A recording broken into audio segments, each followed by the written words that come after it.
वाशिम जिल्ह्यात यंदा रब्बी हंगामात मोठ्या प्रमाणात चिया पिकाची लागवड करण्यात आली। मात्र गेल्या काही दिवसांपासून बाजारभावात सातत्यानं घसरण होत असल्यानं चिया उत्पादक शेतकरी चिंतेत सापडले। मागील आठवड्यात चिया प्रति क्विंटल 20,000 असलेला दर आता 18,000च्या वर आला।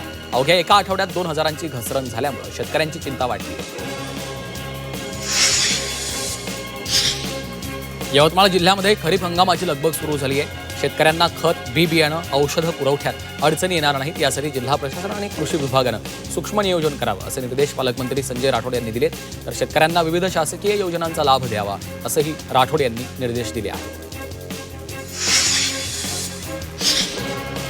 शिरूरच्या आंबेगाव, खेड, जुन्नर तालुक्यातील अनेक गावांना अवकाळी पावसानं चांगलं झोडपलं। अचानक आलेल्या या अवकाळी पावसामुळे कांदा उत्पादक शेतकऱ्यांची मात्र चिंता वाढली आहे। आधीच कांद्याचे बाजारभाव गडगडल्यानं कांदा उत्पादक शेतकरी संकटात सापडलाय। मात्र अवकाळी पावसामुळे कांदा भिजून खराब होणार असल्यानं शेतकऱ्यांची डोकेदुखी वाढलेली आहे।